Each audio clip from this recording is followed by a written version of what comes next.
Hello hello කොහොමද ඔයාලට ආදරයෙන් පිළිගන්නවා මගේ YouTube channel එකට. ඉතින් ෂෝට් වීඩියෝ ගණනාවකට පස්සේ අද මම ඔයාලත් එක්ක එකතු වුණා. ඔන්න ලස්සන වීඩියෝ එකක් අරගෙන. ඉතින් වීඩියෝ කරන්න කියලා විශේෂ දෙයක් නැහැනේ. හැබැයි ඉතින් මල් ටිකක් තමයි මට තියෙන වීඩියෝ කරන්න ඔයාලත් එක්ක. YouTube channel එකක් පටන් ගන්න ආස කරේ මං ඉන්ඩෝ ප්ලාන්ට් වලටයි කිචන් එකකටයි වෙන් කරගත්තු channel එකක් විදිහට. නමුත් කාලෙත් එක්ක ගොඩාක් දේවල් වෙනස් වුණා. මගේ ආදරණීය YouTube channel කරන යාළුවන්ගේ ගොඩ තියෙනවා මල් පිපෙන මල්. ඉතින් මං ඒවට ඇත්තටම ආස කරා. මට ගොඩක් ආස හිතුණා මටත් මේ විදිහට හිටව ගන්න තිබ්බනම් මල් වල ටිකක් මිදුල එළිය වෙයි කියලා. ඉතින් අපේ ගෙදරගේ වැඩ ඉස්සරහා තව කරන්න තියෙන නිසා මට ගාඩන් එකක් හදන්න බැහැ. නමුත් ගාඩන් එකක් හදන්න පුළුවන්. ඉතින් ගාඩන් එක කැපෙනවනේ ඉතින් ඉස්සරහට ගේ වැඩ කරනකොට. ඒක නිසා ඉතින් ගොඩ නංගිලා කියලා තිබුණා අක්කේ වීඩියෝ එකක් ඕනේ මට ඔයාලගේ ගාඩන් එකේ කියලා. ඉතින් ගාඩන් එකක් කියලා ලොකුවට මට නැහැ ගෙදර. පෝච්චි වෙලා හිටවගත්තු මල් ටිකක් තමයි තියෙන්නේ. ඉස්සරහට ඉතින් අපි බලමු අපිට පුළුවන් විදිහට අපි ගාඩන් එකක් හදාගන්න නේද? ඉතින් මගේ channel එකේ මේ වෙනකොට subscribeලා 100ක් ඉන්නවා. ඉතින් ඒ 100ට ගොඩාක් ස්තුතියි. ඉතින් ඔයාලගේ ඒ වචනයකට හරි ඔයාලගේ like එකකට හරි කිසි හැම දෙයකින්ම තමයි මම මේ විදිහට වීඩියෝ එකක් කරන්න හිතුවේ. මට වීඩියෝ කරන්න කියලා මම එහෙම plan කරලා විශේෂ දෙයක් තියාගෙන හිටියේ නැහැ. මට හිතුණා මේ මගේ ළඟ තියෙන වීඩියෝ ටික වලින් හරි ඔයාලට වීඩියෝ එකක් හදලා දාන්න ඕනේ. මොකද මම කතා කරන්නෙම නැතුව ඉන්නකොටත් ඒකත් ප්‍රශ්නයක් නේද? ඉතින් මගේ channel එකේ ගොඩක්ම short video වල තියෙන්නේ මගේ kitchen එකයි මලුයි තමයි ඉතින්. ඉස්සරහට අපි වෙනස් විදිහේ වීඩියෝ කරන්න බලාපොරොත්තුවෙන් ඉන්නවා. අපි නෙමෙයි මම. ඉතින් ඔය තියෙන ඉතින් අපේ ගෙදර ගොඩ කලින් නම් තියෙන පිච්ච ගහ නෙළුම් පිච්ච මේකේ හරියට මල් ආවා. ගිය අගෝස්තු වල මේ පිච්ච ගහේ හරියට මල් පිපුණා. මේ පෑවුමේ සැරට ගොඩ මල් ආවා. හැම ගහකම මල් පිපුණා. ඉතින් මේ වෙනකොටත් මල් තියෙනවා. ඔය හැම මලක්ම ඉතින් මම හැමදාම උදේට ගිහිල්ලා අල්ලලා හරි සුවඳයි සුවඳ බලලා හැමදේම විඳිනවා. ඉතින් මානසික සුවයට මම හිතනවා මල් ඇත්තටම ලොකු ඖෂධයක් කියලා. මොකද මේ මල් පිපිලා පරවෙන දෙයක් වුණත් අපේ මනස සුවපත් කරන්න පුළුවන් පුදුමාකාර හැකියාවක් මේ මල් වලට තියෙනවා. මම ඒක ඉන්ඩෝර් ප්ලාන්ට් වලින් එහාට ගියාට පස්සේ තමයි දැනගත්තේ. ඉන්ඩෝර් ප්ලාන්ට් එකක් ගේ ඇතුලේ තියාගෙන අපි ඉතින් ඒකේ ලස්සන බැලුවට මල් පිපෙන මලකින් අපිට ගොඩක් දේවල් කියවෙනවා. ගොඩාක් කතන්දරයක් ඒක. මලක් කියන්නේ කතන්දරයක් ඇත්තටම. ඉතින් ඔය සැන්සවේරියා තියෙනවනේ. ඔය සැන්සවේරියා වර්ගයේ අපේ ගෙවල් ළඟ ඉඩමක හරියට තියෙනවා. ඔයාලා ඔය දකින්නේ. ඉතින් මං ඔය මට ඔක විසි කරත් පැලවෙන જાතියක්නේ. ඔකේ කහපාට ඔය කොළේම කහපාට තියෙන එක නම් මගේ ළඟ නැහැ. මෙව්ව නම් ඕන තරම් තියෙනවා. ඉතින් මම ටිකක් ගෙනහල්ලා මගේ කිචන් එකේ එහා පැත්තේ හිටෙව්වා. ඔය තියෙන මගේ රෝස මල් නෙවෙයි මල. මට කහ රෝස මලක් මේ විදිහට හම්බුනේ ජීවිතේ පළවෙනි වතාවට. මම රෝස ගස් ගොඩ හිටෙව්වා ගෙදර මල් පිපුන්නේ නැහැ කවදාවත්. රෝස ගහ මැරිලා ගියා.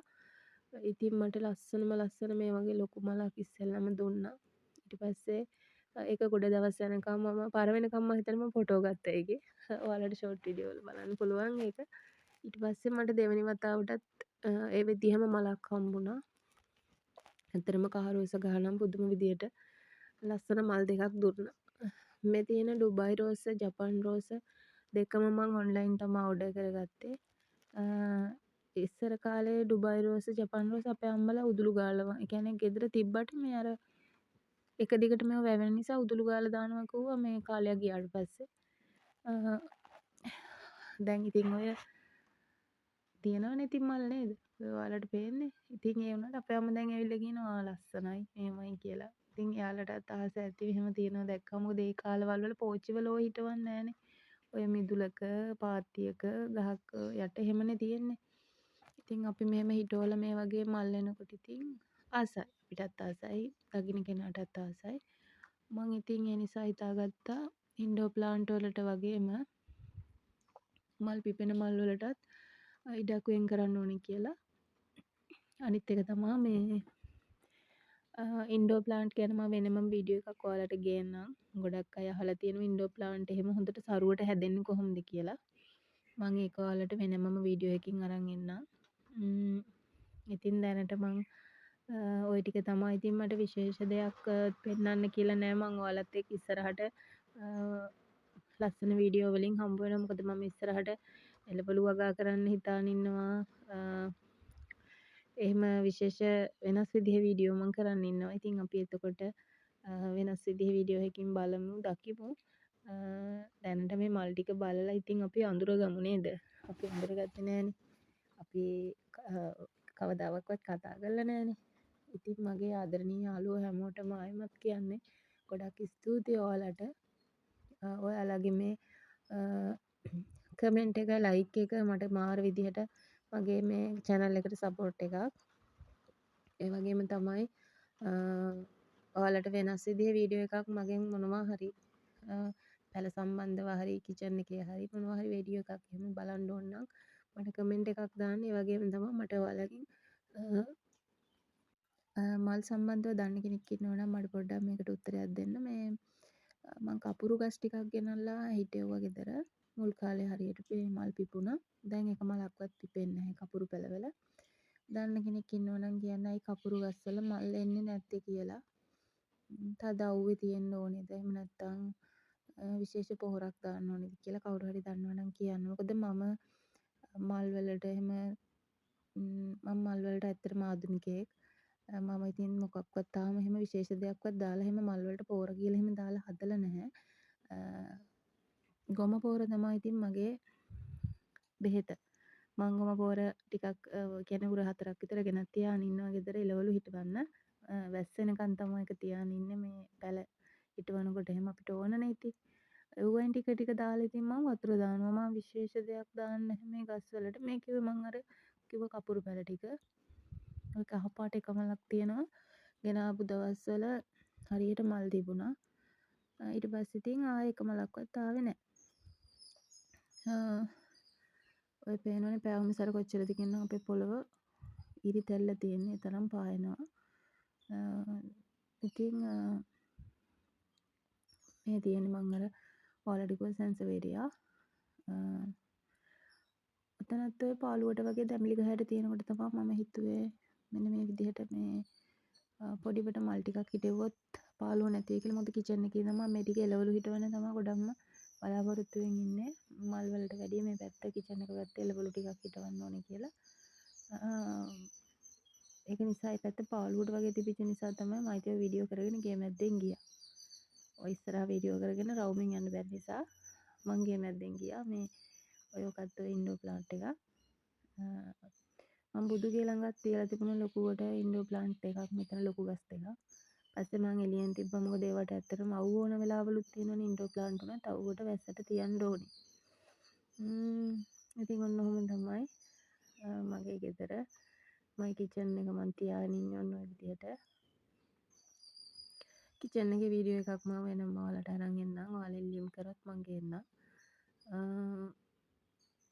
ඔය විදිහට තමයි ඉතින් මල් කතන්දරෙත් එක්ක දවස ගෙවෙන්නේ. ඉතින් ආයෙමත් ඔය මගේ කහ රෝස් මල් තමයි ඔයාලා දකින්නේ. මට හරි ආසයි. මම දවසට එකපාරක් හරි මේ ෆොටෝ ටික බලනවා. මට හරි ආසයි මේ විදිහට මේ කහ රෝස මල පිපිලා තියෙනවා මගේ ගෙදර. මං හරිම ආසයි. අනිත් තියෙන්නේ මම ඔය ෂෝට් වීඩියෝ වලට ගත්ත ෆොටෝස් ටිකක්. ඔන්න ඔය මල් වර්ගෙන් තමයි මං කිනිති කඩලා හිටවුවේ. පැලවුණා හරි ලස්සනයි මේකේ මල් හුඟ හැදෙනවා එකපාරට. වතුර ඕනේ හැබැයි හුඟ වතුර ඕනේ මේ ගහට. ඒ විදිහට තමයි ඉතින් ඒ ගහ හිටවුවේ. ඔය කණුවක් උඩින් තියලා තියෙන්නේ. මොකද කඩා හැලෙනවනේ මේක බිම තියුවොත් මඩ ගෑවෙන්න බලනවා. අනිත් එක තමයි මෙන්න මේ ඔන්න ඔය ගහේ මල් මේ හරිම ලස්සනයි. අම්මා ගාව තියෙනවා මේක කියලා අනිල් පාට. මගේ ගාව තියෙන්නේ ඔන්න ඔය පාට තද පාටක්. මේ හරිම ලස්සනයි. ඒක මහ අමුතු කලාවක් තියෙනවා මට ඒ මල්වල. මොකක්ද කියලා තේරෙන්නේ නැහැ. මම ඉතින් ඕක ඔය මේ දැනට తాවකාලිකව ඔතනින් තිබ්බ එකතු කරලා ඔක්කොම මේ උසට හදලා තිබ්බා. ඔයින් ඉතින් මගේ යාළුවෝ ටික. ඔය ඉතින් මං කිචන් එකට ගියාම මේ ඔය කට්ටියන්ගේ කෝලම් ටික රණ්ඩු වෙන එව්වා. ඔය බල බල උයනවා. ගෙදර වැඩ කරනවා. දවසකට දෙපාරක් තුන් පාරක් විතර එනවා ලෑල්ලට කෑම කන්න. ඔය දැනුත් ඇහෙනවනේ සද්දේ. ඒගොල්ලෝ එනවා මේ ටයිම් එකට. උදේට එනවා. කෑම වරද්දන්න බෑ. කෑම නැති වුණොත් කෑ ගහනවා. දැන් ඉතින් මං කෑම දාන්න ඕනේ මේ වොයිස් කල් ඉවරලා ගිහින් කෑම දාන්න ඕනේ. ඔය විදියම තමයි ගිරව් 20ක් 25ක් විතර එනවා එක සැරේකට. ඉතින් මට ඇත්තටම පාළුවක් නෑ. මං හරි ආසයි සොබාදහම ගහකොළ සතා සිව්පාව මේ පරිසරය මේ හැම දෙයකින්ම අපේ මනස නිදහස් වෙන දේවල් ඉතින් අපේ මනස නිදහස් වෙනවා නම් ඉතින් අපේ මානසික සුවය ලැබෙනවා නම් අපිට ඒ දේ ඇත්තටම වටිනවා. ඉතින් වටින දේවල් තමයි ජීවිතේ අපි ලං කරගන්න ඕනේ. අපේ ජීවිතේ සැනසීම දෙන දේවල් තමයි අපි ලං කරගන්න ඕනේ. මල් ගහක් වුණත් සතෙක් වුණත් මොන දේ වුණත් අපේ ජීවිතේ සැනසීම ලැබෙන දේ තමයි අපි ජීවිතේට ලං කරගන්න ඕනේ. ඉතින් ඔන්න මම ඔය උදේ කෑම ටිකක් අරගෙන ගියා දාන්න උයපු ගමන් ඔය රයිස් කුකර් එකේට පියනට දාගෙන යනවා. එතකම්වත් ඉන්න බෑ. එතකම්වත් ඉන්න බෑ. එහෙනම් ඉතින් යාළුවනේ විශේෂ දෙයක් කතා කරන්න නෑ දැනට මට. ඔයාලා හැමෝම මගේ channel එකට එකතු වෙලා ඉන්න අයට ගොඩක් ස්තුතියි. අලුතෙන් එකතු වෙන අයටත් කියන්නේ මාව subscribe කරන්න. මගේ channel එකත් එක්ක එකතු වෙන්න. ගොඩක් ආදරේ ඔයාලට. ඔයාලා නිසා තමයි මේ වගේ වීඩියෝ එකක් හරි ගේන්න මගේ හිතට ශක්තියක් ආවේ. මං ඉතින් පුළුවන් හැම වෙලාවෙම ඔයාලට මොනවා හරි වීඩියෝ එකක් අරන් එන්නම් ඔයාලට වැදගත් වෙයි කියලා හිතන. ඔන්න ඉතින් එහෙම ඉන්නකොට කළු කරලා ලොකු වැස්සක් වැස්සා. ඉතින් මගේ හිතේ තිබිච්ච ලොකු ආසාවක් තමයි වැස්ස කියන්නේ. ඉතින් මට ඒක ලැබුණා. ඉතින් ගොඩාක් ආසයි. දැන් ඉතින් හෙට ඉඳන් ආයෙ පැල හිටවන්නත් පුළුවන් නේ කියලා මම සතුටින් ඉන්නේ. කළු කරලා වැස්සා ගොඩක්ම. එහෙනම් ඉතින් අලුත් වීඩියෝ එකකින් එනකන් ඔයාලා හැමෝම සතුටින් ඉන්න. බුදු සරණයි හැමෝටම.